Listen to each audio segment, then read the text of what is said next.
नमस्कार बच्चों, तरुण शर्मा। आज हम क्लास 12th बायोलॉजी का एक और important topic which is male reproductive structure start कर रहे हैं। कंप्लीट वे में हम आज इसकी स्टडी करेंगे, जो कि किस चैप्टर में आता है बेटे। नेक्स्ट चैप्टर हमारा स्टार्ट हो गया ह्यूमन रिप्रोडक्शन।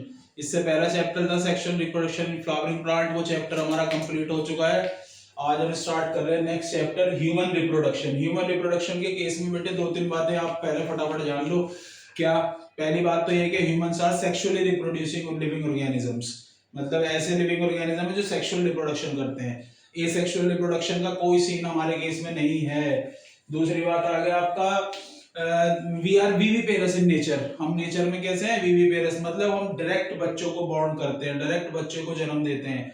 दूसरी कैटेगरी होती है ओविपेरस, वो ऐसे लिविंग ऑर्गेनिज्म होते हैं जो पहले अंडे देते हैं, मतलब they are egg laying living organisms. Egg lay करेंगे, देन उस एग को हैच करेंगे, जब उसमें से फिर हमारा क्या आएगा? बच्चा आएगा, बच्चा निकलेगा, बेबी बॉर्न होगा उनका, जिस किसी का भी होगा।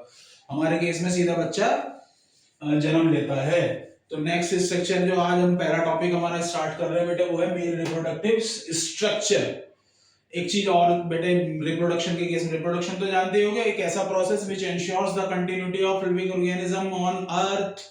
जो अर्थ पर लिविंग ऑर्गेनिजम्स की कंटिन्यूटी को बनाए रखता है, उसे हम क्या कह रहे हैं? रिप्रोडक्शन। एक बात तो ये हो गई। दूसरी चीज, ह्यूमन रिप्रोडक्शन के केस में बेटे ध्यान रखना, ये इवेंट वाइज प्रोसेस है। मतलब इस चैप्टर में, ये जो ह्यूमन रिप्रोडक्शन चैप्टर दिया हुआ है, इस चैप्टर में जो भी इवेंट हो रहा है, वो सपोज करें कोई इवेंट पहले होगा, जैसे कि खाना खाना है, तो खाना तो जब भी खाया जाएगा बेटे, जो खाना बन जाएगा, तो पहला काम क्या? खाना बनाना, तब खाना खाया जाएगा। क्लियर हो रही है बात? तो ये इवेंट वाइज इवेंट होने वाला प्रोसेस है in case of human beings.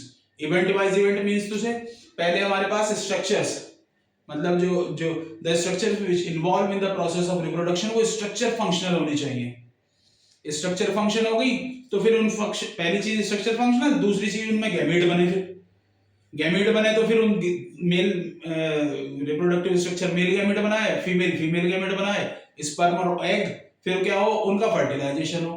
तो आप कहने लगेंगे सर फर्टिलाइजेशन पहले करा लेते हैं, गैमेट बाद में बना लेंगे। तो नहीं, ऐसा नहीं होगा। स्टेप बाय स्टेप प्रोसेस होते हैं, स्टेप बाय स्टेप ही ये इवेंट चलेंगे। जो पहले काम होना है वो पहले ही होगा, फिर जो उसके बाद होना है वो उसके बाद ही होगा। क्लियर हो रही है बात? तो स्टेप बाय स्टेप प्रोसेस है। 5-6 स्टेप है, 5-6 इवेंट्स हैं जो इस पूरे के पूरे चैप्टर में दिए हुए हैं।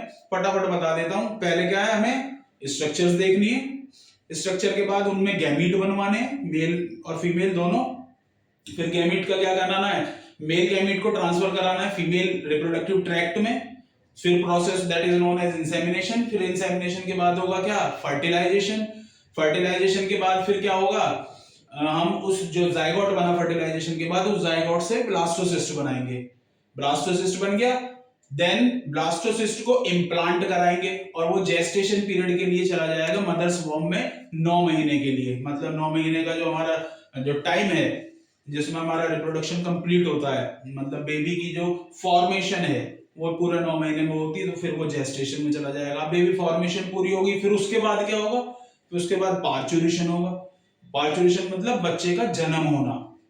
क्लियर हो रही है बात? अब जन्म हो गया, जन्म के बाद फिर क्या हो? जन्म के बाद फिर वो है कि वो न्यूट्रिशन चाहिए। बच्चा आ गया, उसे न्यूट्रिशन, तो न्यूट्रिशन के लिए फिर मदर्स मिल्क की जरूरत होगी, which is provided by the mothers. वो मदर मिल्क होगा, that is known as lactation. तो ये स्टेप बाय स्टेप प्रोसेस है। ये सारे के सारे स्टेप पढ़ने, चैप्टर खत्म हो जाना। क्लियर हो रही है बात? आज हम फर्स्ट जो चीज लेकर के चल रहे हैं, that is male reproductive structure. इसमें हम 3-4 बातें करेंगे बेटे। मेल रिप्रोडक्टिव स्ट्रक्चर पहले तो हम देखेंगे इसमें स्ट्रक्चर कि मेल रिप्रोडक्टिव स्ट्रक्चर क्या है। उसके बाद glands which are associated with it, जो इसके साथ ग्लैंड्स जुड़ी हुई हैं, इंपॉर्टेंट ग्लैंड्स, वो देखेंगे। फिर उसके बाद क्या देखेंगे? हम देखेंगे एक इसमें सेमिनिफेरस टिब्यूल का transverse section, TS of seminiferous tubule, in which sperms are produced, जिनमें स्पर्म बन रहे हैं वो देखेंगे। और फिर क्या देखेंगे? लास्ट में देखेंगे सेमन। सेमन जो है वो किन किन चीजों से मिलकर के बना होता है, दैट्स इट। ठीक, आइए स्टार्ट करते हैं, टाइम वेस्ट नहीं करते हुए बिल्कुल फटाफट स्टार्ट कर लेते हैं टॉपिक को हम अपने। That is male reproductive structures. In case of human beings, male के केस में the main organ which produces or involved in the process of reproduction, that is testes. testes हमारा मेन ऑर्गन है। That is testis. Clear हो रही है बात? Testis की location क्या है बेटे? Testis are located outside the abdominal cavity. किसके बाहर रखा हुआ है? एब्डोमिनल कैविटी के बाहर रखा हुआ है। एब्डोमिनल कैविटी तो जानते ही होंगे, नहीं जानते फटाफट सुन लो। एब्डोमिनल कैविटी हमारे पास ना बेटे ये पेक्टोरल रीजन है जो हमारे शोल्डर्स हैं, और ये हमारा पेल्विक रीजन है जो हमारे हिप्स है, जहां हिप जॉइंट्स है। तो ये पेक्टोरल से पेल्विक तक बीच में हमारे पास ये एम्प्टी स्पेस है, खाली जगह है बीच में। इधर मान लीजिए आगे का हिस्सा ये वाला हिस्सा हो गया और ये पीछे का हिस्सा हो गया, तो ये बीच का पोर्शन है ना, ये अंदर से खाली है। दैट खाली प्लेस, जो खाली जगह है, उसको हम बोलते हैं कैविटी। तो दो कैविटी है हमारे पास। मान लो ये पेक्टोरल रीजन, ये नीचे पेल्विक रीजन, तो ये पूरी कैविटी आ गई, अंदर से खाली। खाली है तो लंग्स यहाँ लगे हुए हैं हमारे, लंग्स। लंग्स के नीचे की स्ट्रक्चर है डायफ्राम। लंग्स के नीचे क्या स्ट्रक्चर है? डायफ्राम। इस एक कैविटी इस डायफ्राम से ऊपर, एक कैविटी इस डायफ्राम से नीचे। तो ऊपर वाली कैविटी क्या है हमारी? Thoracic cavity. और नीचे वाली कैविटी क्या है? Abdominal cavity. क्लियर हो रही है बात? That is the abdominal cavity. ये पेट वाली जो कैविटी है, समझ में आ रही है बात? पेट वाली कैविटी को कहते हैं abdominal cavity. Testis are located outside this, इसके भी बाहर है। मतलब means to say testis are located here outside this abdominal cavity. इस एब्डोमिनल कैविटी के भी बाहर लोकेटेड। क्यों इनको बाहर क्यों कर दिया भैया? इनको शरीर में जगह क्यों नहीं मिली? इनको बॉडी में जगह क्यों नहीं मिली? एक सिंपल सा रीजन है, आप सभी जानते होंगे। टेस्टिस को स्पर्म फॉर्मेशन करानी है बेटे, और स्पर्म फॉर्मेशन कराने के लिए टेस्टिस को बॉडी टेम्परेचर जो हमारा है 37, उस 37 से 2 से 2.5 मींस टू से 2 to 2.5 डिग्री कम चाहिए। क्लियर हो रही है बात? बॉडी टेम्परेचर पर 37 डिग्री, हमारा बॉडी टेम्परेचर क्या है? 37 डिग्री सेंटीग्रेड या सेल्सियस। इससे कितना नीचे? 2 to 2.5 डिग्री, सॉरी 5 डिग्री नीचे चाहिए टेम्परेचर। क्लियर हो रही है बात? मतलब इट मींस 34.5 to 35 डिग्री ये टेम्परेचर हमें चाहिए। 2 से 2.5। बॉडी में तो ये पॉसिबल नहीं कि हम टेम्परेचर बॉडी का घटाएं, तो हमने क्या काम करा? टेस्टिस को ही बाहर कर दिया। क्लियर हो रही है बात? तो testis are located outside the abdominal cavity in a pouch like structure called scrotum. Structure पर चल रहे हैं, फटाफट स्ट्रक्चर करते हैं। ये बात समझ में आ गई? कैविटी कौन सी है हमारी? कैविटी हमारी एब्डोमिनल। तो testis are located outside the abdominal cavity in a pouch like structure called scrotum. This structure is known as scrotum. Clear हो रही है बात? पाउच लाइक स्ट्रक्चर है। अब आती है बात, सर क्या स्क्रोटम का टेम्परेचर कम होता है? स्क्रोटम का टेम्परेचर कम होता है बेटे जस्ट बिकॉज, क्योंकि दो मसल्स यहां पर ऐसी हैं विच एक्ट एज थर्मोरेगुलेटर, जो किसकी तरह काम कर रही हैं? थर्मोरेगुलेटर की तरह। Late me mention the testis also. These are the testes. Clear हो रही है बात? तो टेस्टिस को टेम्परेचर मेंटेन करने के लिए, सपोज करें मैं यहां बना देता हूं बेटे, टेम्परेचर 2 से 2.5 डिग्री कम चाहिए, तो 2 से 2.5 डिग्री के लिए हमने यहां पर स्पेशलाइज्ड थर्मो रेगुलेटरी मसल्स, मतलब जो टेम्परेचर को कंट्रोल करेंगी। Those muscles are known as dartos muscles. Dartos muscle, and we have another one which is cremaster muscle. Those muscles are involved which act as thermoregulator to decrease the temperature of testes for sperm formation. Clear हो रही है बात? मतलब sperm temperature को घटा देंगी sperm formation के लिए। These muscles are known as dartos or cremaster. Another important thing बेटे, एक्सटर्नल और इंटरनल दोनों स्ट्रक्चर इसी में शो हो जाएंगी। क्लियर हो रही है बात? हम अलग अलग बनाएंगे, अलग अलग सेशन होगा, टाइम ज्यादा लगेगा उसमें, उससे कोई फायदा नहीं। इसी में हम बातें कर लेते हैं जो एनसीईआरटी टेक्स्ट बुक में गिवन है। क्लियर हो रही है बात? तो दीज आर द डेटोस और cremaster muscles act as thermoregulator. Another important thing, इस टेस्टिस को इस स्क्रोटम में होल्ड करके रखा जाता है। क्लियर हो रही है बात? Means to say that testes is held by a structure in the scrotum. That structure is known as gubernaculum. That structure is gubernaculum. Let me mention this structure here. हम इस स्ट्रक्चर को कहां mention कर लेते हैं? यहां mention कर लेते हैं, that structure is known as gubernaculum. Clear?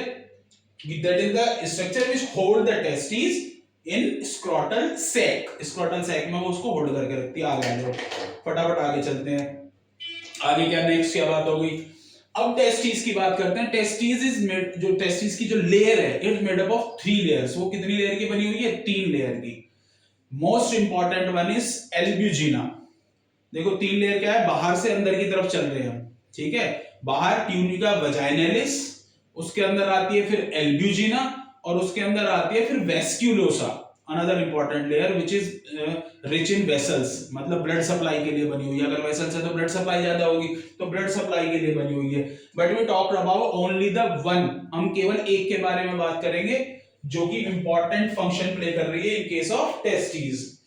That is, देखो इसी में मेंशन कर लेते हैं बेटे, that considered as the external layer, that is vaginalis and sorry L vaginalis, and then another layer which is inside this, that is albugina with the infolds। इसके पास क्या है? ये infolds सीन हो रहे हैं बेटे। that in due to the presence of these infolds we make the compartment in testes। ये क्या है? लेयर अंदर की तरफ को मुड़ती हुई सी जा रही है, तो अंदर की तरफ को मुड़ने की वजह से, इस इनफोल्ड होने की वजह से कंपार्टमेंट की फॉर्मेशन हो गई। मींस टू से ये कंपार्टमेंट जो आपको दिखाई दे रहे हैं, these compartments are known as testicular lobule, और we can say it interstitial compartment. हम इनको इंटरस्टिशियल कंपार्टमेंट भी बोल सकते हैं। क्लियर हो रही है बात? तो मेंशन भी कर देते हैं, interstitial compartment. Clear? Interstitial compartment. आगे आ जाओ। इस इंटरस्टिशियल कंपार्टमेंट में बेटे फ्लूइड भरा होता है एक। मैं केवल 2-3 कंपार्टमेंट में फ्लूइड दिखा रहा हूं, बाकी होता सभी में ये। क्लियर हो रही है बात? ये फ्लूइड भरा हुआ है। That fluid is known as, just because interstitial compartment, तो इस फ्लूइड का नाम हमने क्या दे दिया? इंटरस्टिशियल। इसको यहां मेंशन नहीं करते, तो थोड़ा सा टिल्ट करके यहां मेंशन करते हैं, interstitial fluid, that is the interstitial fluid. Clear हो गई बात? आगे आ जाओ। इन कंपार्टमेंट्स में, ये जो छोटे छोटे टेस्टिकुलर लोब्यूल कंपार्टमेंट बने हुए हैं, इन कंपार्टमेंट्स में हाईली कॉइल्ड ट्यूब पाई जाती हैं। Those tubes are known as seminiferous tubule. मैं ये रेड कलर से मेंशन कर दे रहा हूं, 1 2 1 2 3, सभी में होंगी, जितने भी कंपार्टमेंट है सभी में होंगी। अब एक क्वेश्चन जो एनसीईआरटी बुक में गिवन है, how many testicular lobules are present in a testis? एक टेस्टिस में कितने टेस्टिकुलर लोब्यूल्स दिए हुए हैं, कितने पाए जाते हैं? एक टेस्टिस में कितने होते हैं? तो एनसीईआरटी बुक में गिवन है बेटे अबाउट 250। तो वी मेंशन इट 250, हम इसको 250 मान लेते हैं। अबाउट मींस टू से इट कैन बी वेरी, ये वेरी कर सकता है। मतलब मैं इसको अगर एग्जैक्ट वे में अगर मैं इसको मानूं, तो मैं इसको कंसीडर करूंगा 200 से 300, मतलब एक टेस्टिस में 200 से 300 क्या पाए जाते हैं? Testicular lobules. तो 200 से 300 कंसीडर करते हैं हम इसको। एनसीईआरटी में कितना गिवन है? तो we write it here 250 to 300, ये एनसीईआरटी में मेंशन है। हम इसको कंसीडर कर ले रहे हैं 200 से 300, क्योंकि ये वेरी कर सकता है, कम और ज्यादा हो सकते हैं। ये एग्जैक्ट सेम नंबर नहीं है कि ये उतना ही रहेगा। क्लियर हो गई बात? अब एक और इंपॉर्टेंट चीज जो इससे जोड़ करके बनी है, एक टेस्टिकुलर लोब्यूल में 2 से 3 सेमिनिफेरस ट्यूब्यूल होती हैं। एक टेस्टिकुलर लोब्यूल में कितनी है? 2 से 3। तो 2 से 3 अगर हम बात करें तो these are the seminiferous tubule, और एक कंपार्टमेंट में 2 से 3, अगर मैं 3 मैक्सिमम मानूं तो 200 इंटू 3 मीन्स टू से कितनी होंगी 600 टू 300 इंटू 3 900, 600 टू 900 ये आता है। अगर हम बात करें 250 से 300 तो फिर हमारे पास कितनी हो जाएंगी ये 750, अगर 250 माने तो इट मीन्स टू से according the seminiferous tubules are present 1 to 3 numbers, एक भी हो सकती है, 2 भी हो सकती है, 3 भी हो सकती है। क्लियर हो रही है बात? तो अगर उसकी कैलकुलेशन करें तो 750 सेमिनिफेरस ट्यूब्यूल निकलेंगी हमारी एक टेस्टिस के अंदर। ठीक, आ जाओ आगे। नेक्स्ट क्या है, सारी की सारी सेमिनिफेरस ट्यूब्यूल एक कॉमन डक्ट में जाकर के खुल जाती हैं, मतलब कॉमन ट्यूब है एक, उसमें जाकर के खुल जाती हैं। मैंने ये मेंशन कर दे रहा हूं ऐसे, ये आकर के सब इसी एक कॉमन उसमें जाकर के खुले जा रही हैं। दैट कॉमन ट्यूब जिसमें ये खुल रही है are known as rete testis. इसको हमने क्या नाम दिया, रेटे टेस्टिस। सारी की सारी सेमिनिफेरस ट्यूब्यूल इधर से भी आई, इधर से भी आई, इधर से भी आई, सब आकर के कहां खुल गई, इस एक स्ट्रक्चर में which is known as rete testis. आगे आ जाइए, ये रेटे टेस्टिस फर्दर आगे टेस्टिस को छोड़ करके एक टेस्टिस के बाहर स्ट्रक्चर है उसमें जाकर के खुलती हैं by the help of narrower tubes. पतली पतली ट्यूब की हेल्प से जाकर के ये खुल जाती हैं आगे स्ट्रक्चर में। मान लीजिए रेटे टेस्टिस आगे बढ़ी तो ये पतली पतली ट्यूब्स बन गई। इन पतली पतली ट्यूब्स को पार करके इट ओपन्स दिस, ये जो पतली पतली ट्यूब है बेटे इनका क्या नाम है, these tubes are vasa efferentia, these tube are vasa efferentia। ये सारी की सारी आकर के ओपन होंगी एक बल्ज पार्ट में, that bulge part is epididymis. देखिए ये इस तरीके की स्ट्रक्चर है बेटे कि जैसे सामने से ये टेस्टिस है ना, तो ये जो एपिडिडाइमस जहां पर ये ट्यूब खुल रही है वासा एफरेंशिया, वो एपिडिडाइमस पार्ट इसके पीछे है, पोस्टीरियर साइड पर है टेस्टिस के। क्लियर हो रही है बात? तो बोर्ड पर मेंशन करने के लिए हम उसको ऊपर बना लेते हैं। दैट बल्ज पार्ट जो ऊपर आ रहा है दैट इज वासा एफरेंशिया, ये आकर के यहां खुल गई। दैट बल्ज पार्ट इज वास एपिडिडाइमस। इसको क्या बोल रहे हैं, that funnel shaped structure epididymis. Clear हो रही है बात? ये आकर के सारी की सारी ट्यूब्स हमारी यहां पर खुल जाएंगी ऐसे, ये यहां से ये आ गई, ये आ गई, ये आ गई। ठीक, दैट इज एपिडिडाइमस। अब ये क्या कहा है, एपिडिडाइमस टेम्परेरी वे में स्पर्म्स को स्टोर करने का काम करता है, मतलब टेम्परेरी वे में, ज्यादा लंबे समय के लिए नहीं, टेम्परेरी वे में ये स्टोर करता है किसको, स्पर्म को। देखो होता क्या है, ये सेमिनिफेरस ट्यूब्यूल जो दिखाई दे रही है ना आपको, ये वो जगह है जहां पर स्पर्म बनेगा।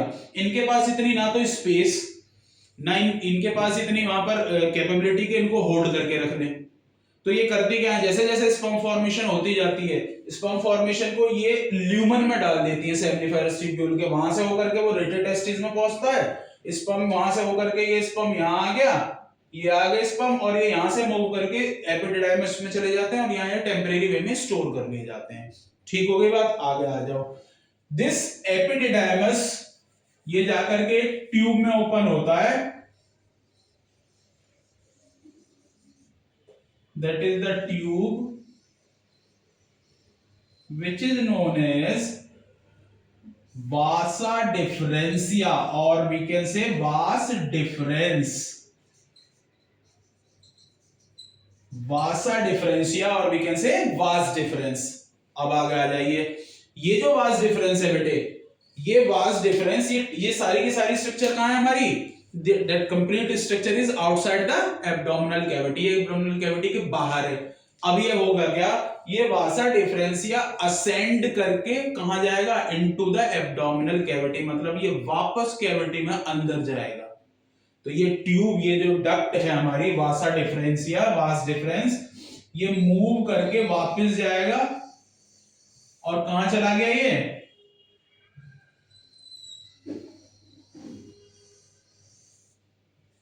मूव करके कहां चला गया, एब्डोमिनल कैविटी के अंदर, and it take a loop. अब ये लूप लेगा किसके, around the urinary bladder, urinary bladder के चारों तरफ ये एक लूप लेगा। तो अब let me mention the urinary bladder.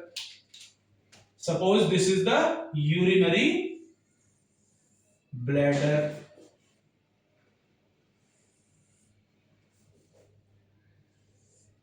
That is the urinary bladder. तो ये वास्ट डिफरेंस ऊपर से आया और आकर के इस यूरिनरी ब्लैडर के चारों तरफ लूप लेगा,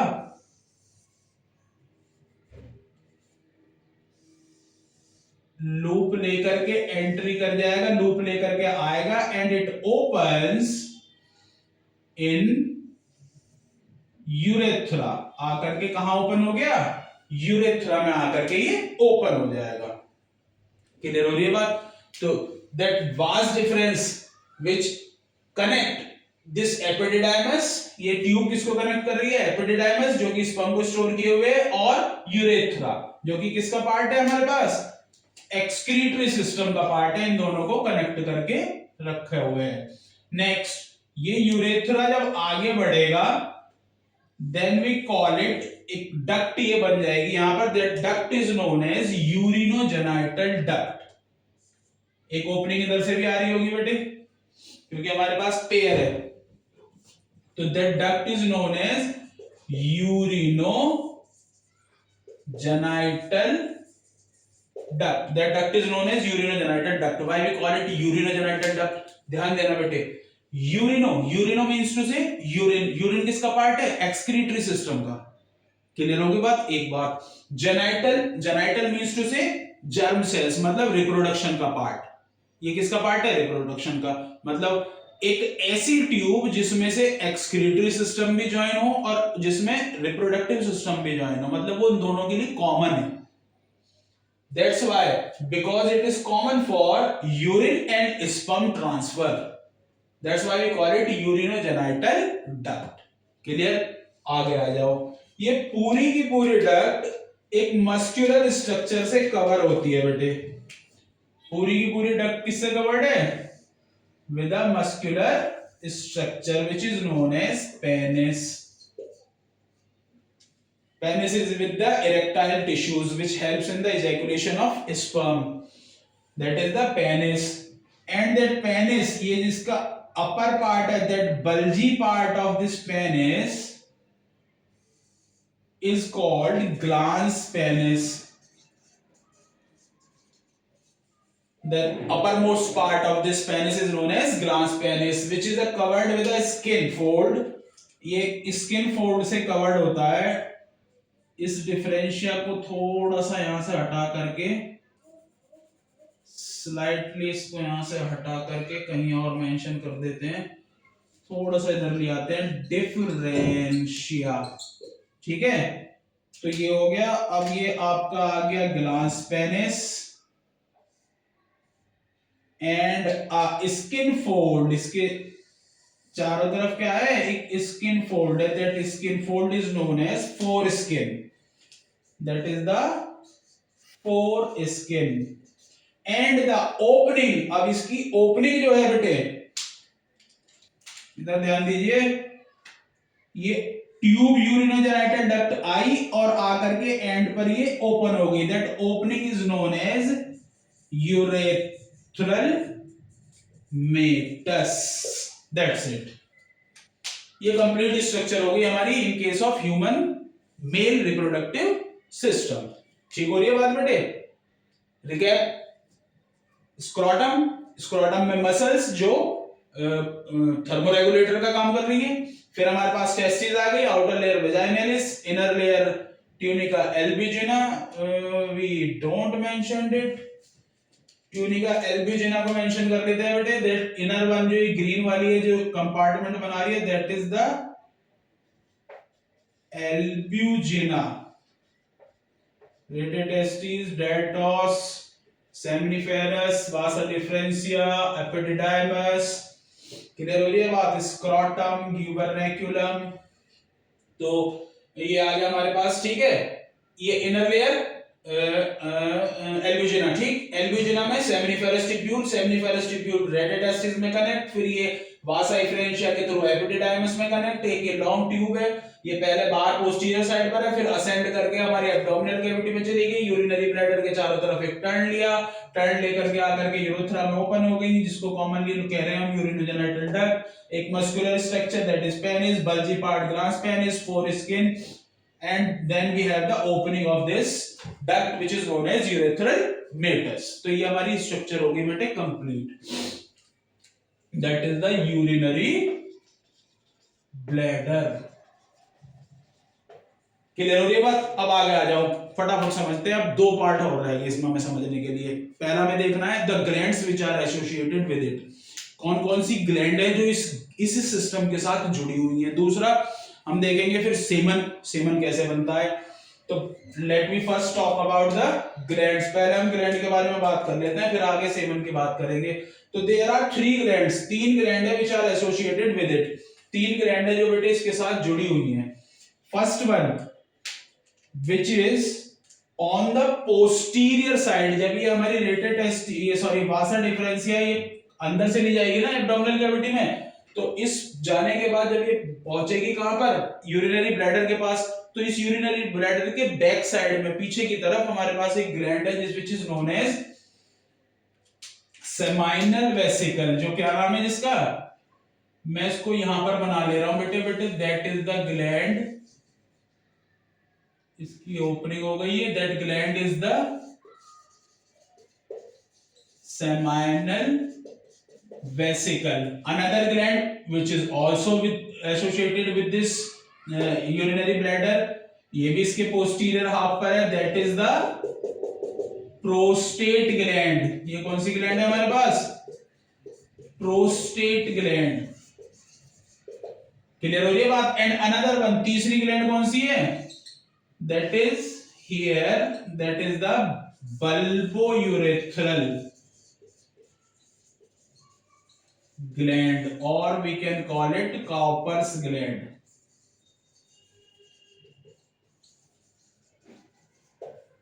bulbourethral gland और Cowper's gland, तीनों ग्लैंड ये एसोसिएटेड है विद दिस सिस्टम। तीनों के काम समझ लेते हैं फटाफट, और उसी के साथ में यहां पर छोटे से कॉलम में सेमन की पोजीशन भी हमारी क्लियर हो जाएगी कि हम सेमन किसको बोल रहे हैं और सेमन चीज जो है वो है क्या।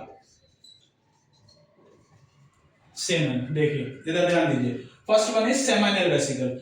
Seminal vesicle is a gland which secret a whitish fluid, एक व्हाइटिश फ्लूइड सीक्रेट करने वाली ग्लैंड है जो सेमन का 60 to 70% पार्ट बनाती है। अब ये जो व्हाइट फ्लूइड जो दे रही है, ये इस व्हाइट फ्लूइड में सेमाइनल वेसिकल में क्या क्या चीजें हैं, it is rich in fructose and calcium. ठीक हो रही है बात? That fluid which is provided by the seminal vesicle, that whitish fluid is rich in fructose and calcium। fructose और calcium में ये rich होती है बेटे। क्यों? देखो, फीमेल रिप्रोडक्टिव ट्रैक्ट में स्पर्म्स को स्विम करके लॉन्ग डिस्टेंस पर जाना होता है, अप टू द एग तक जाना होता है।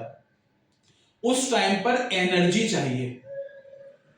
क्लियर हो रही है बात? तो that power which is required to sperm, जो स्पर्म को एक पावर चाहिए, जो एनर्जी चाहिए, वो पावर कौन देगा, सेमाइनल वेसिकल का ये फ्लूइड देगा। एक काम। दूसरा काम, बहुत इंपॉर्टेंट काम दूसरा, तो क्या है दूसरा इंपॉर्टेंट काम, क्या है बेटे, ध्यान देना। जो फीमेल रिप्रोडक्टिव ट्रैक्ट में यूट्रस है ना, जैसे कि ये मेल रिप्रोडक्टिव सिस्टम, जब फीमेल पर आएंगे तो बताऊंगा, उसका यूट्रस जो है अगर आपको पता हो तो uterus is with the acidic nature, वो एसिडिक नेचर के साथ होता है। अच्छा, अभी स्पर्म को ले जाकर के हमारा डिपोजिशन कहां होना है, फीमेल रिप्रोडक्टिव ट्रैक में। तो स्पर्म कहां जाएंगे, फीमेल के पास, उसमें ट्रैक में जाएंगे।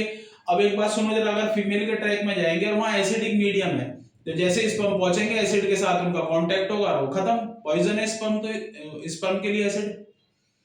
तो इस समस्या से कैसे निपटा जाए भाई? अगर स्पर्म्स को, फिर अगर वो सारे स्पर्म्स खत्म हो गए तो फिर अगला प्रोसेस नहीं होगा, आगे कोई भी फर्टिलाइजेशन नहीं होगा, आगे जनरेशंस नहीं आनी। तो इस प्रॉब्लम को सॉर्ट आउट करने के लिए सेमाइनल वेसिकल ने एक बहुत इंपॉर्टेंट रोल करा। क्या? इसका जो नेचर होता है सेमाइनल वेसिकल का, ये नेचर होता है बेसिक एल्कलाइन नेचर। इसका जो फ्लूइड है, इस फ्लूइड का नेचर कैसा है? एल्कलाइन नेचर है, बेसिक नेचर है। ये बेसिक नेचर के साथ स्पर्म को कैरी करके फीमेल रिप्रोडक्टिव ट्रैक्ट में ले जाता है। जैसे ही फीमेल रिप्रोडक्टिव ट्रैक्ट में पहुंचेगा, वहां क्या मिला? एसिड। एसिड और बेस एक साथ उनका रिएक्शन हुआ, क्या हुआ? न्यूट्रलाइजेशन। न्यूट्रल कर देगा, उस एसिड को न्यूट्रल कर देगा, जिसकी वजह से स्पर्म्स की जान बच गई। अगर ये भैया ना हो हमारे पास सेमाइनल वेसिकल और ये फ्लूइड ना दें, तो स्पर्म्स की जान नहीं बचने वाली ट्रैक में जाने के बाद, फीमेल रिप्रोडक्टिव ट्रैक में जाने के बाद। क्लियर हो रही है बात? तो पॉइजन जो की तरह जो काम कर रहा है एसिड, उसको न्यूट्रलाइज करके स्पर्म्स को प्रोटेक्शन देने का काम। तो पहला सेमाइनल वेसिकल के फ्लूइड का काम पहला क्या हो गया? एनर्जी, पावर, और दूसरा फिर प्रोटेक्शन आ गई। तो अनदर इंपॉर्टेंट काम हो गया ये। क्लियर हो रही है बात? तो दो इंपॉर्टेंट काम हो गए। अगला आ जाइए हमारे पास क्या है, एक और चीज है प्रोस्टाग्लैंडिन, वो आगे डिस्कस करेंगे, जो भी सेमाइनल वेसिकल से चलता है, बाद में बात करेंगे उसके बारे में। अब आता है हमारे पास दूसरी ग्लैंड, प्रोस्टेट ग्लैंड। ये क्या काम करेगी? It also provides that whitish fluid, ये भी व्हाइटिश फ्लूइड देती है। तो हम मेंशन कर लेते हैं बेटे यहाँ पर, इसने कितना दिया? तो एक तो इसके लिए इसने फ्रक्टोज रिच है, तो इसने क्या दे दी? सेमाइनल वेसिकल ने एनर्जी, प्लस दूसरा क्या दे दिया इसको? प्रोटेक्शन। आगे जब जाएगा तो भैया वहां भी बचाव ये कर लेगा, तेरी मदद कर देगा। ठीक, अब सीमन में आ जाओ, कितने परसेंट? 60 to 70%। तो कहां से आ गया हमारे पास? सेमाइनल वेसिकल से आ गया, 60 से 70%। ठीक, बचा हुआ कितने दे दिया? 30% के करीब बना करके देता है हमारा प्रोस्टेट, उसी फ्लूइड को 30% किसने दे दिया बना करके? प्रोस्टेट ने। और 10% इसमें क्या हो गया? स्पर्म। स्पर्म भी तो होंगे इसमें, तो इस 10% हमारे पास क्या आ गया? Sperm that complete. अगर हम इसको 60% मान लें तो 60, 30, 90 और 10, 100, ये 100% बन गया क्या हमारा? That is called semen. Semen is a fluid with sperms. एक ऐसा फ्लूइड जो किसके साथ है? स्पर्म्स के साथ है। That is called semen. And next एक और चीज बेटे ध्यान देना, प्रोस्टेट के केस में मैं बता देता हूं।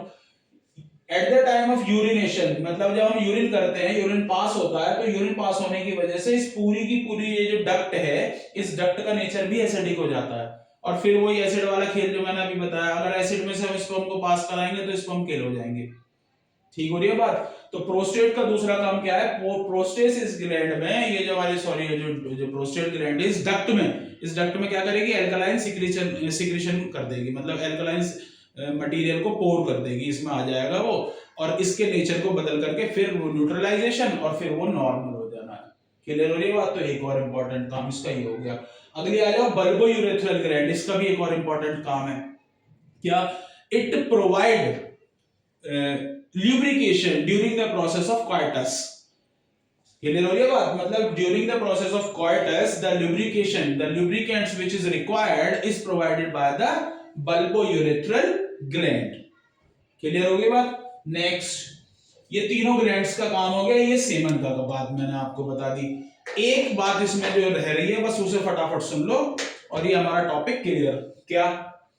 ये सेमिनिफेरस टिब्यूल, इनका एक टीएस बना करके हमें और देखना है बेटे। बस let me remove this one, हम इसको यहां से हटा देते हैं और यहां इसका टीएस देखते हैं। किसका? सेमिनिफेरस टिब्यूल का।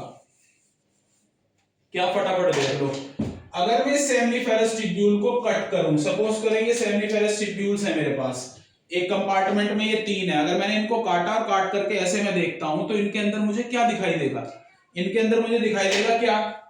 अगर मैं कटिंग करके देखूंगा तो मुझे 3 ऐसी, मान ले एक कंपार्टमेंट में हमने 3 मान ली, तो ये 3 ट्यूब हमें दिखाई दे रही है। इन 3 ट्यूब्स में और इन 3 ट्यूब के चारों तरफ हमें क्या दिखाई दे रहा है? मैंने अभी बताया था आपको, एक फ्लूइड भरा हुआ है। ये जो फ्लूइड बताया था इंटरस्टिशियल फ्लूइड, तो ये फ्लूइड भी दिखाई देगा आपको।